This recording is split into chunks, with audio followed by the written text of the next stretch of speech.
In the last minute before submitting the college entrance exam choices, Christiana changed my application to Peking University. She said to me, "Jacob didn't do well this time. Let's stay with him for a year and retake the exam together. You know, he can't do without me." I stared blankly at Christiana, who wore a victorious expression. So, for her little childhood friend, she could sacrifice me without hesitation.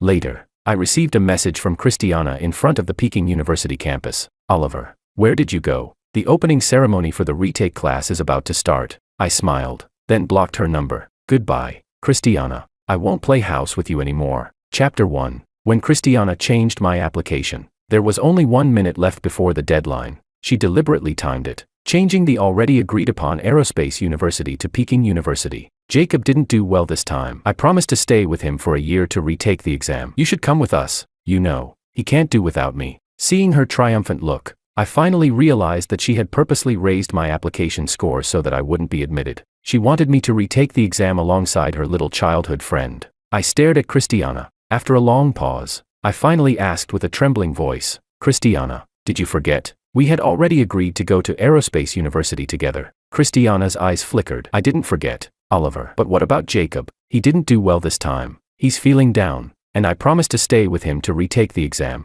She tugged at my sleeve. "I know you can't live without me, and I don't want to be apart from you. So, after thinking it over, I believe it's best if the three of us retake the exam together."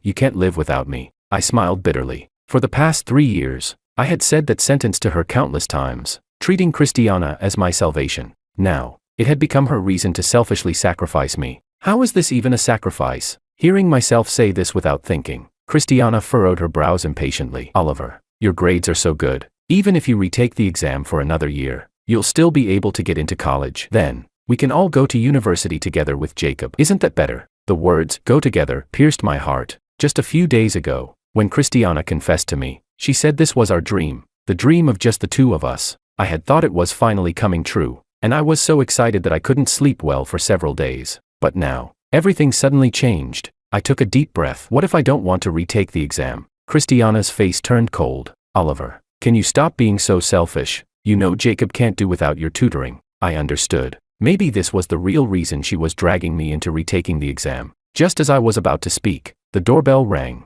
and Christiana's little childhood friend, Jacob, stood at the door. He looked at me shyly. "Oliver, I'm here to see Christiana. Can I come in?" Looking at his innocent face, a dark cloud rose in my heart. Before the exam, he had used every excuse to cling to me, asking me to explain the most basic math problems over and over again. He had taken up a lot of my review time. Then, he turned around and complained to Christiana, saying that I refused to tutor him. During that time, Christiana and I argued a lot because of Jacob. I thought that once the exams were over, everything would be finished, but I never expected to still be unable to shake off this ghost. Chapter 2. Seeing that I didn't move, Jacob's eyes immediately turned red. "Oliver, please don't be angry. I know I shouldn't interrupt you and Christiana, but I'm really scared. I'm afraid I won't get into university, and then I'll never see you guys again. I'll leave now. I won't bother you anymore," he said as he turned to leave, but suddenly tripped and fell. "Oliver, what are you doing?" Christiana rushed past me from behind and helped Jacob up.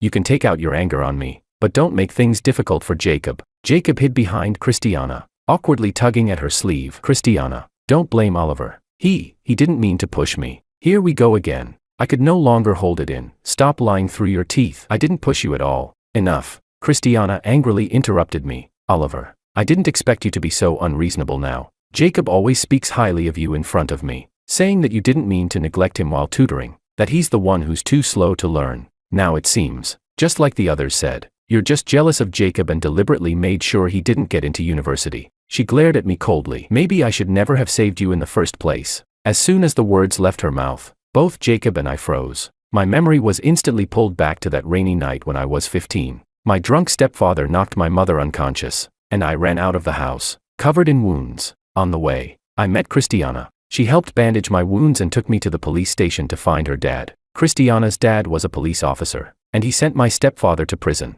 ending years of nightmares for me. But my mother hated me for it, blaming me for getting involved and causing her to lose her love. In the end, she jumped off the rooftop in front of me. My classmates spread rumors about me, isolated me, and even bullied me, saying I was the one who caused my mother's death. I developed depression because of that. It was Christiana who stayed by my side and helped me step by step through it. She went to school with me, did homework with me, ran with me in the mornings, and participated in science competitions together. She knew I dreamed of escaping this place, so we made a promise to get into our ideal aerospace university and start a new future. Unconsciously, I fell in love with Christiana. She was my salvation, the light that brightened my life. She was the one who understood me the most, and she also knew exactly where to strike to hurt me the most. Just like now, in front of Jacob, she ruthlessly uncovered my scars. I stared at her, unable to believe she would say something like that. She met my gaze for a moment, and a flicker of guilt flashed in her eyes. Her tone softened. Forget it. If you apologize to Jacob, I'll forgive you. I smiled bitterly, my eyes burning. Why should I? I was the one being wronged. I was the one whose scars were exposed in front of everyone, and I'm the one who has to apologize. Christiana, don't be mad at Oliver. After all, his mom already. Jacob covered his mouth. Sorry, I shouldn't have brought that up. He winked at me from behind Christiana, his eyes full of concealed smugness. Oliver, don't blame Christiana. She's just worried about me. She didn't mean to bring up your sad memories. Christiana frowned at me. Look at how generous Jacob is, and then look at you. I clenched my fists, desperately holding back my anger. In the past, whenever a classmate spread rumors about my stepfather, Christiana would always be the first to stand up for me. But now, she let Jacob throw these insults at me. I won't apologize, I said coldly. Oliver. Christiana's face darkened again, and she gritted her teeth. Fine. No apology. Either way, I've already changed your application. This is what you owe Jacob, unless you can get into Beijing University. Otherwise, whether you want to or not, you'll retake the exam. With that, she turned around, supporting Jacob, and left. I sneered as I watched the back of the figure I had once cherished so much. Christiana, how do you know I can't? Chapter 3. From that day on, Christiana didn't speak to me for several days. In the past, when she was angry, she would just give me the silent treatment. She knew that if she didn't talk to me for a few days, I would eventually surrender and reach out to her. But this time, I didn't make the first move. She posted a few updates about Jacob looking for study materials. In the photos, Jacob was holding a thick stack of books, pulling a funny face at her. She captioned it, "Another day of helping the little brat study." Students left comments, all liking the post. Some asked, "Is this your new love? No room for the old one. Where's Oliver? Is he crying in the bathroom? Ha ha ha." Has the love triangle finally made a choice, waiting for Oliver to beg for reconciliation in tears? In the past, Christiana would have replied to each comment, scolding everyone until the classmates apologized to me in the comments. But now, Christiana didn't say a word, letting the disgusting comments pile up more and more. I knew she was trying to force me to apologize first, but I refused to. The classmates continued gossiping behind my back, waiting for me to embarrass myself. Without Christiana protecting me, they became bolder, even starting to make fun of me in group chats.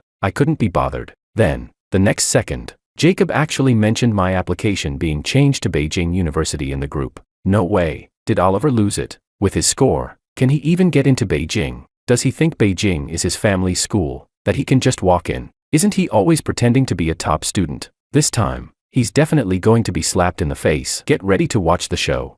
Then, I received a private message from Christiana. "Oliver, if you apologize to Jacob, I'll help you deal with them." I didn't respond. She called me directly. "Oliver, do you really have to be this stubborn?" I didn't say anything, gritting my teeth and holding back the hurt. I couldn't stop myself from sniffing, and Christiana's voice immediately softened. "Are you crying?" I admit, I shouldn't have uncovered your scars in front of Jacob that day. That was wrong. How about this? You apologize to Jacob, and then come over to tutor him. Retake time is precious. We need to start helping him every minute from now on. On the other end, I heard Jacob's lively voice. "Oliver, hurry over. I have so many problems I can't solve. I need to ask you." I hung up the phone directly. Christiana sent another message. "You can keep silent if you want, but I want to see how long you can hold out. When you come crying to apologize, we won't forgive you." I sneered. Who's the one that won't forgive who?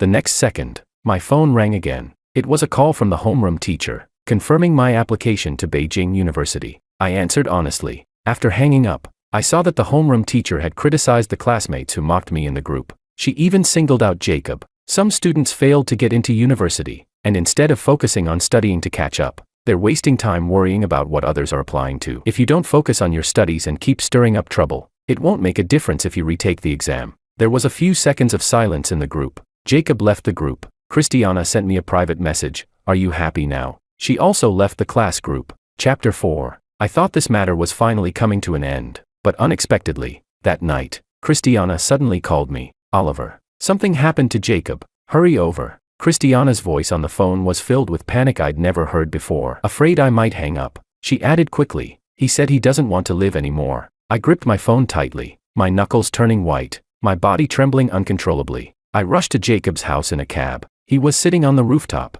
his eyes bloodshot, his expression dazed. Through his sobs, he was recounting his grievances. Christiana was standing beside him, cautiously trying to comfort him. When he saw me, Jacob's emotions suddenly flared up. He screamed at the top of his lungs, "Don't come near me, just let me die." The teacher was right. I can't get into college, and even if I retake the exam for another year, it won't matter. What's the point of me living anymore? Jacob, don't do this. Let's talk about this calmly. I tried to comfort him. He looked at me, and a flash of malice crossed his eyes. But living is too painful, Oliver. The biggest regret of my life is not ending it sooner. I froze, my face turning ashen. The most painful memory deep within me was stirred, dragging my soul back to that night when my mother took her own life right in front of me. The biggest regret of my life is not ending it sooner. Those were the last words my mother said to me before she jumped off the rooftop. My body trembled violently. The despair when my mother died, the gossiping of relatives and neighbors, the isolation and bullying from classmates, those haunting, gray memories rushed at me like demons,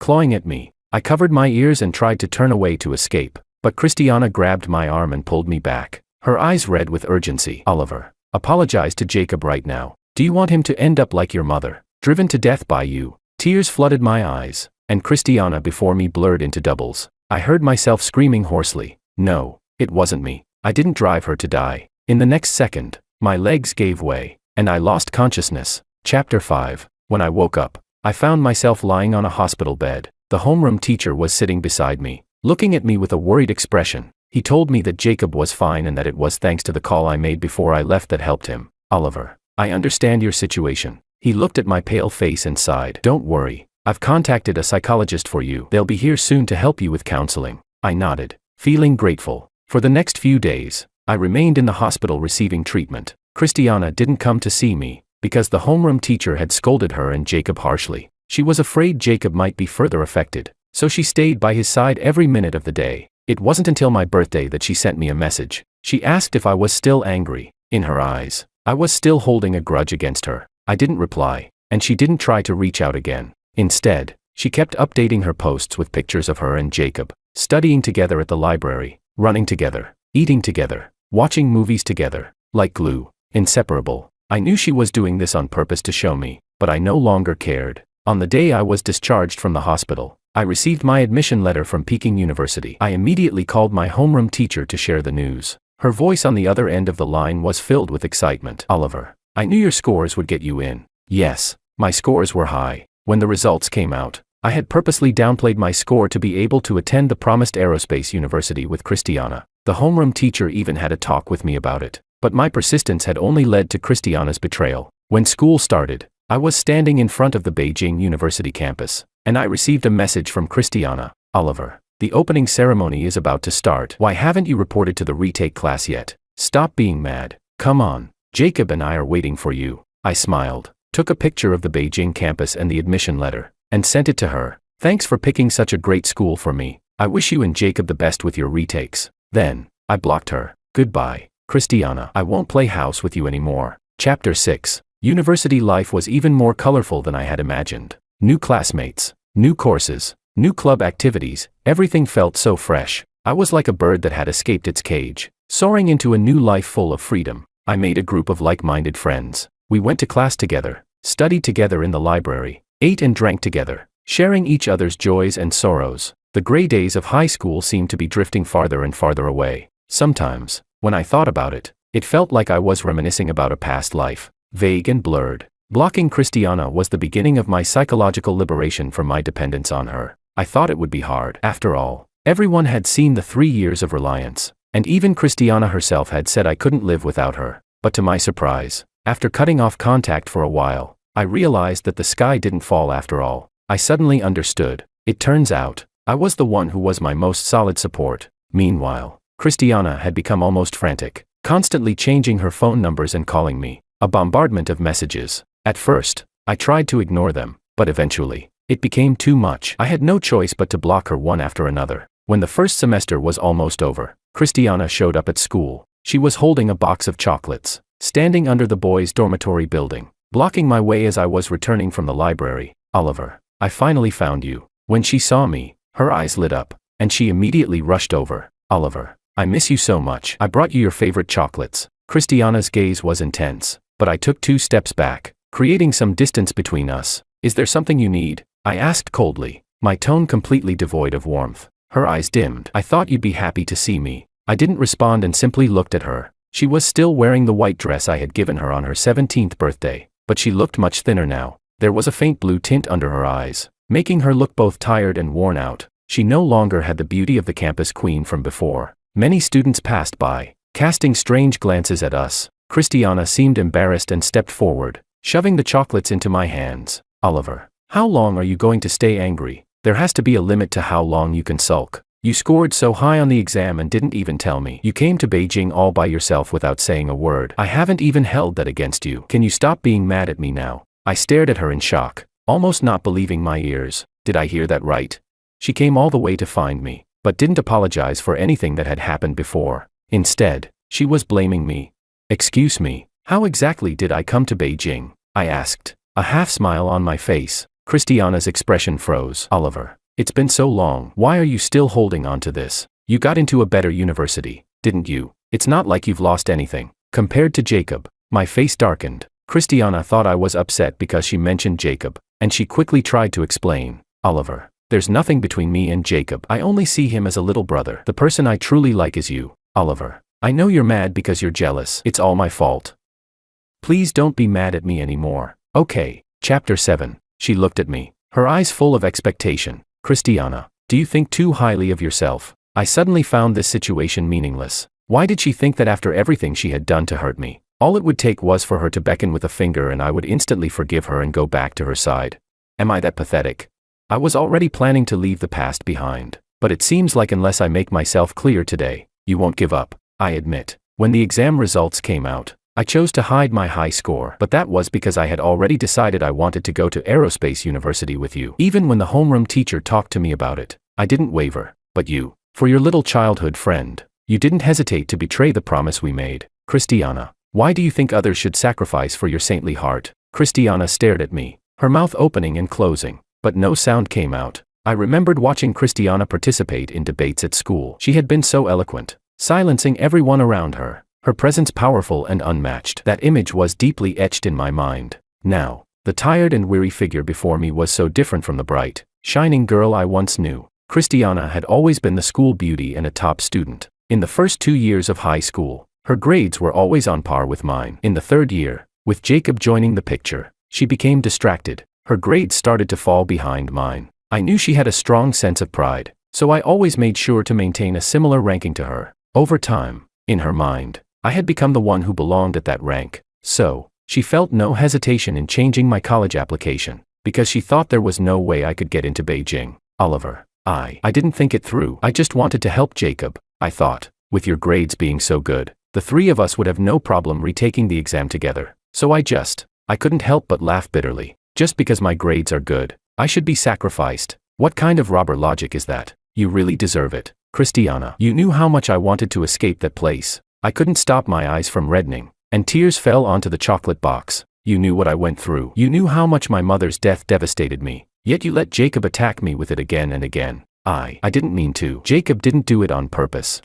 Christiana's face turned frantic, still defending Jacob. No. Then why did Jacob know the last words my mom said before she died? I only told you that secret. I closed my eyes, taking a deep breath. I tried to control my body to stop it from shaking. All this time, I thought I had gotten over it, but I hadn't. I had just buried that scar deeper inside me. Every time I recalled Jacob's staged suicide, I could still feel the suffocating malice and betrayal. When I thought about it, there was only one possibility. Christiana had told Jacob my deepest, most painful secret, and Jacob had used that secret to blow the most venomous whistle against me. Chapter 8. Christiana couldn't look me in the eye, a fleeting moment of guilt flashing across her face. I'm sorry, Oliver. I didn't think Jacob would. Then what about you? I glared at her, my voice full of bitterness. Do you also think I'm the one who caused my mom's death? Christiana, answer me. I stared into her eyes, waiting for her answer. I could ignore the malice of others, because they had never given me warmth or support. But Christiana, she was the one I had once seen as my only support. She was the one who had helped me walk out of the darkness and helped me believe in hope again. And in the end, she was the one who drove a fatal knife into my chest. Christiana ran. I saw her face finally reflect realization and deep shame. In the end, she couldn't even bear to look at me. She fled in panic. I threw the chocolate into the trash, and life returned to its peaceful state. But I knew, this peace was temporary. As long as the bloody scar in my heart wasn't healed, that suffocating malice would occasionally resurface to gnaw at me. I had to take the initiative, face it, and confront it. I wouldn't allow anyone the chance to use my past to manipulate me again. I borrowed every psychology book and course available in the library, and after gaining some basic understanding and knowledge, I enrolled in a psychology research course. Unlike the treatment with a psychologist, this was a process of learning. I began to explore the deep fears and anxieties buried in my heart. I started to learn how to make peace with myself. The past couldn't be changed, but I could choose how to face the future. Oliver, would you like to go for dinner after class today? A soft voice sounded beside me.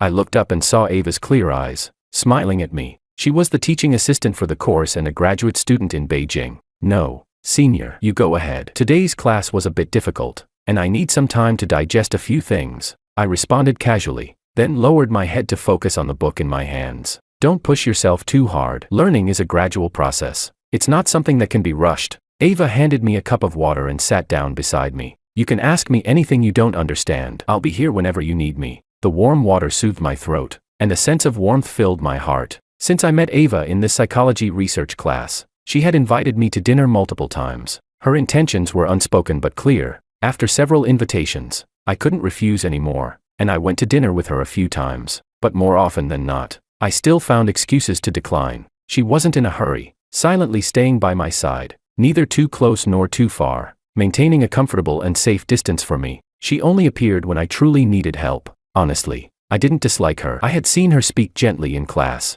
passionately lecture on stage in Beijing, rescue stray animals, and dance gracefully on stage, her movements light and ethereal. In my heart, she was a warm, firm, and healing person, the kind of person I longed to become. If this had been before, I would have clung to someone like her as my lifeline, grabbing hold tightly when she extended her hand. But now, I had learned not to rely on anyone. I had to protect myself. Chapter 9. During the winter break, I returned to my hometown. With the money I earned from my part-time job, I brought some Beijing specialties for the homeroom teacher. She happily greeted me, bustling around, making my favorite dishes, and listening to me share stories about university life, just like welcoming a son returning home from afar. Oliver, you've changed so much. You've become strong and determined. I'm really proud of you. Thank you, teacher. I smiled as I said. After leaving the teacher's house, I went to the supermarket. I bought some New Year's goods, then cleaned the house inside and out, planning to spend a simple New Year at home. As I was in the middle of all this,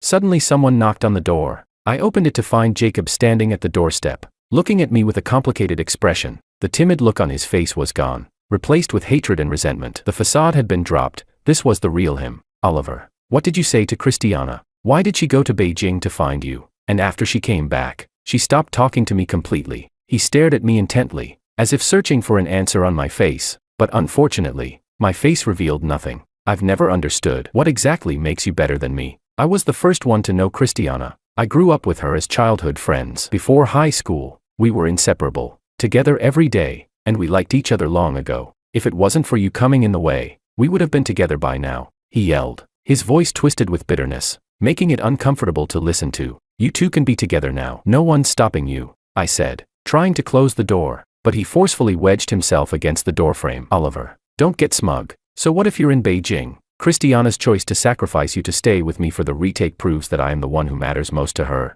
Did you come all the way here just to say this nonsense? I felt helpless. What was the point of him coming to me? Christiana wasn't talking to him. What could I do about it? I wasn't her father. I couldn't control her thoughts. Seeing that I wasn't upset or angry, Jacob's face twisted into an even more vicious and malicious expression. He screamed at me hysterically. Oliver, don't think I don't know what kind of person you are. You're just the star that killed your mother, and you've got depression.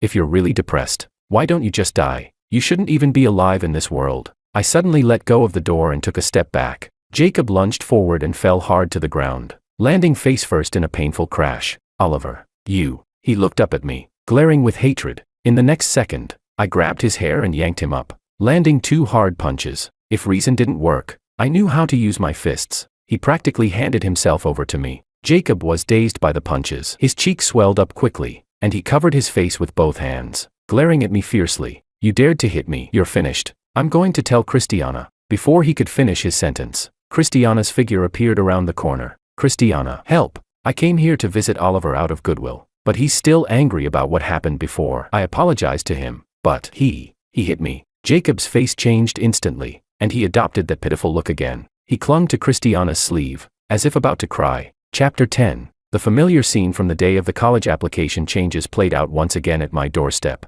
I clenched my fist, watching Christiana warily. I never hit women, but she better not push me. This time, I wasn't going to be the fool. Unexpectedly, Christiana pushed Jacob aside. She looked at him coldly, her expression devoid of any concern, her tone chillingly icy. Didn't I tell you not to bother Oliver again? Can't you understand? Jacob froze, then grabbed Christiana's hand with tearful eyes. Christiana, I really just came to see Oliver. He hit me first. Enough. Christiana shoved Jacob away, her disgust obvious, as if he were something filthy. I've had enough of your disgusting behavior. Get lost. Jacob's face went pale, and he ran away, crying. After he left, Christiana walked up to me and handed me a food container. My dad asked me to bring this to you, since I knew you were back for the new year. I stared blankly at the still warm food container, thinking of Christiana's dad, the good police officer who had helped me escape my stepfather's clutches. After my mother's suicide, I lived alone for a long time. Christiana would often bring me food from home, and the thing she brought most often were dumplings made by her father. Please thank your dad for me.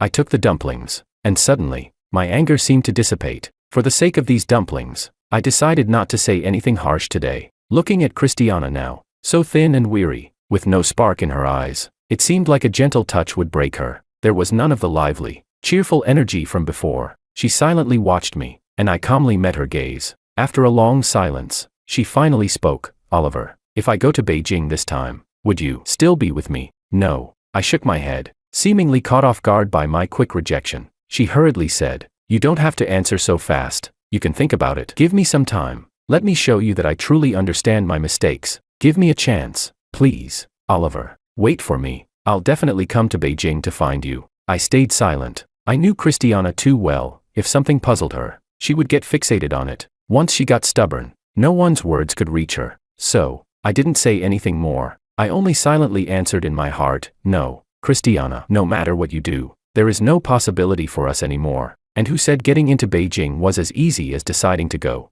Did she think she was me?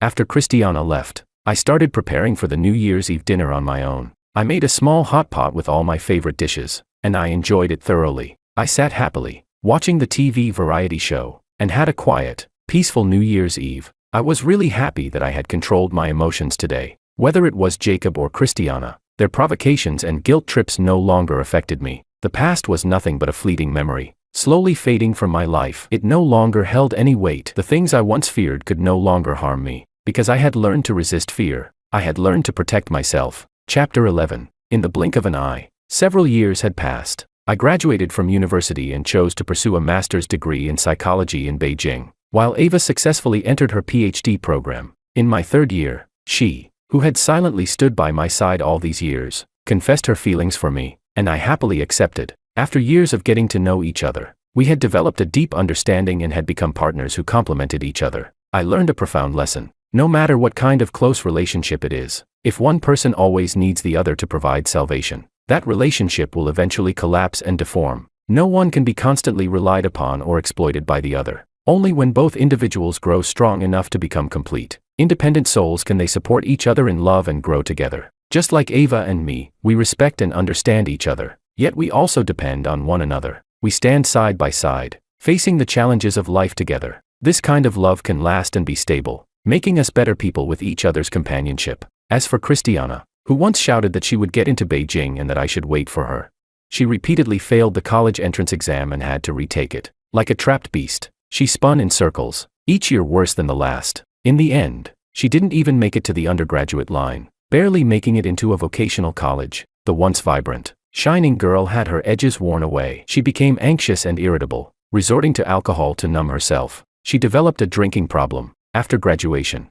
I sold my house back home and never returned. Christiana never tried to contact me again. She probably had no face left to meet me. But Jacob didn't give up. He kept clinging to her. When I was in my second year of graduate school, I heard that Christiana, drunk, stabbed Jacob at her doorstep. 22 stabs, each one aimed at a vital point. While stabbing him, she shouted, "It's all your fault. You're the one who ruined my chance to go to aerospace university. I retook the exam for so many years, and now I can't even get into any university. It's all your fault. It's all your fault. You made me unable to hold my head up in front of everyone. You've ruined my life. I'm going to kill you. Kill you."